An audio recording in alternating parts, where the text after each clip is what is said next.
présence affable et pour vos témoignages qui sont le reflet d'une Église vivante,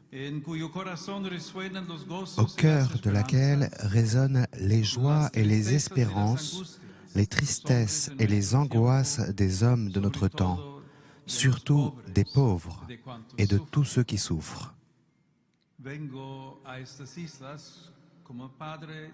Je viens sur ces îles comme père et frère dans la foi.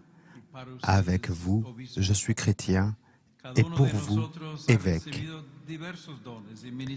Chacun de nous a reçu divers dons et ministères pour l'édification du corps du Christ, comme nous l'avons entendu dans la lecture de la lettre aux Éphésiens.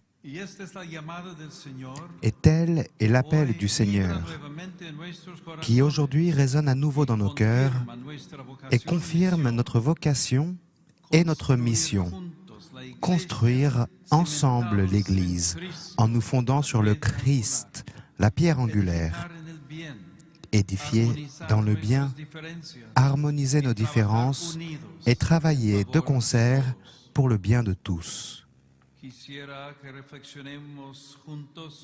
Je souhaiterais que nous réfléchissions ensemble à deux attitudes de notre vie chrétienne que nous devons garder à l'esprit pour être des architectes avisés dans la construction de la civilisation de l'amour.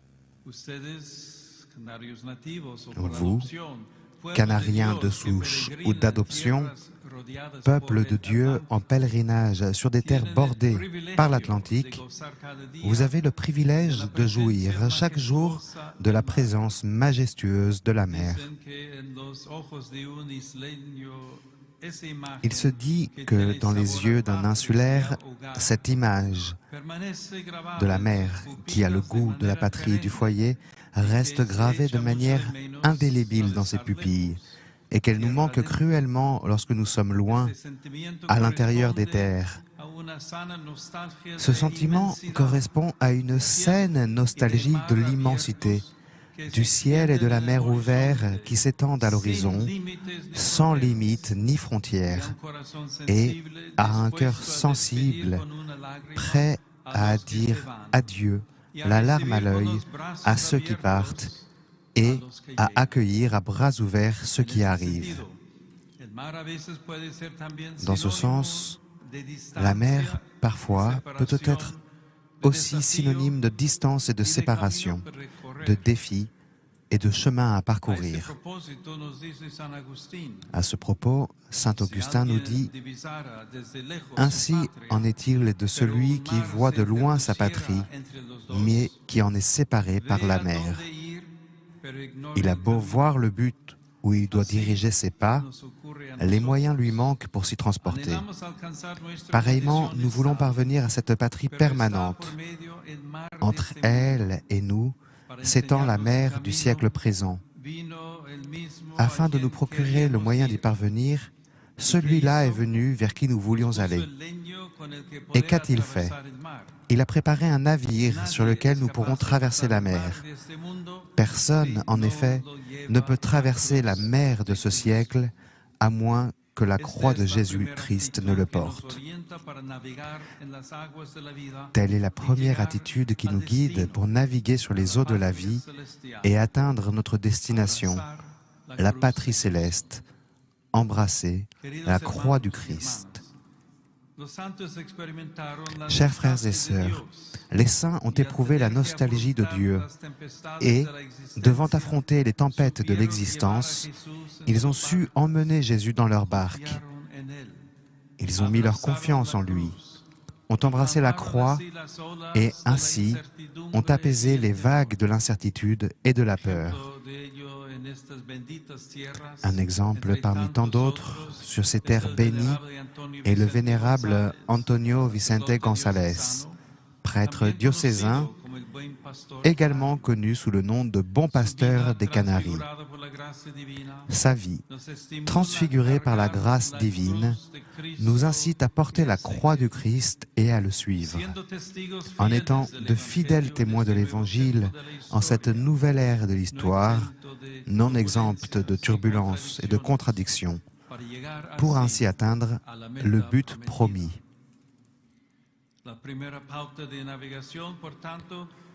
Par conséquent, la première ligne de conduite est d'embrasser la croix du Christ.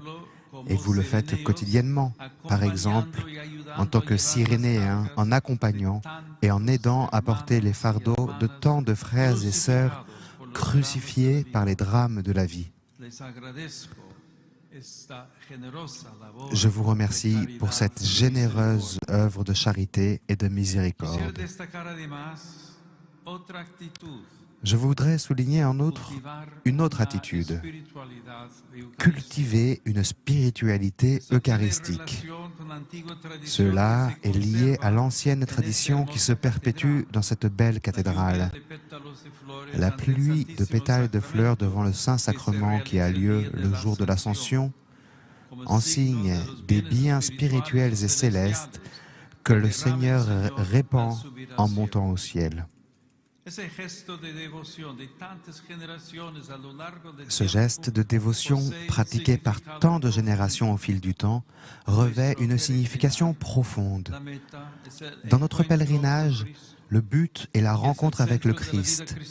Il est le centre de la vie chrétienne, vers qui nous nous inclinons en adoration, autour de qui nous nous réunissons pour former un seul corps et avec qui nous nous offrons en sacrifice vivant, saint et agréable à Dieu.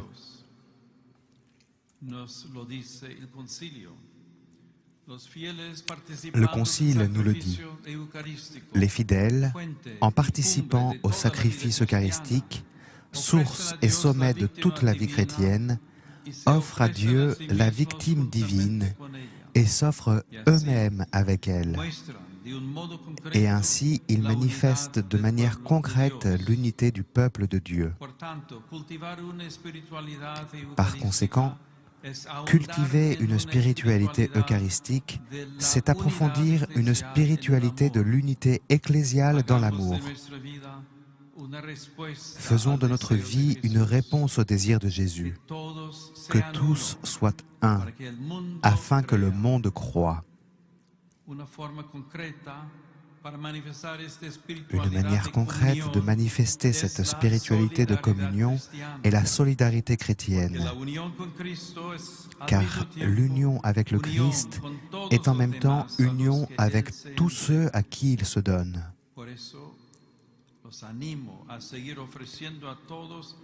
C'est pourquoi je vous encourage à continuer d'offrir à tous, à votre tour, l'amour que vous avez reçu du Seigneur.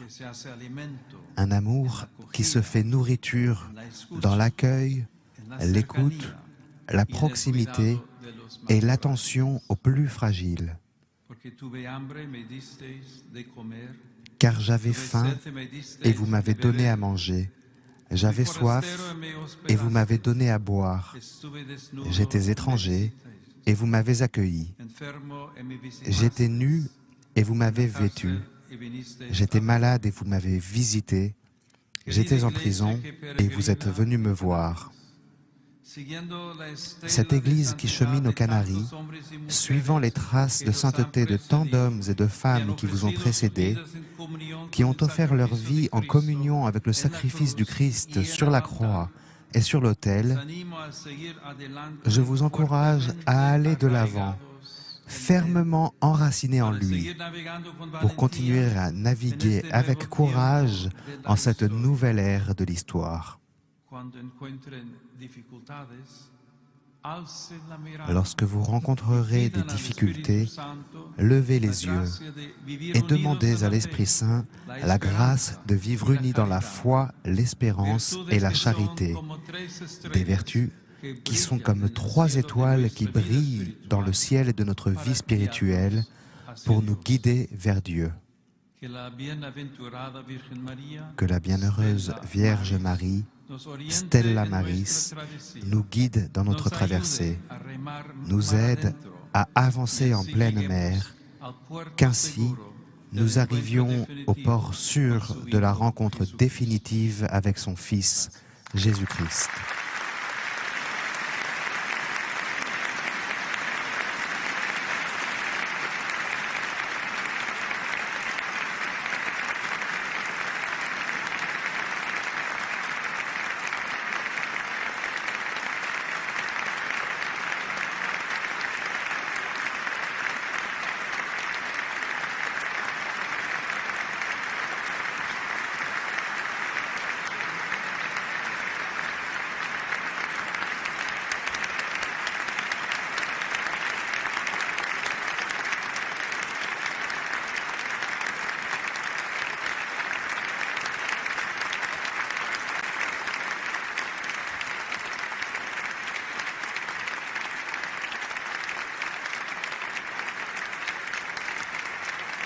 les applaudissements nourris dans cette cathédrale, la Santa Ana de Las Palmas de Grande Canarie.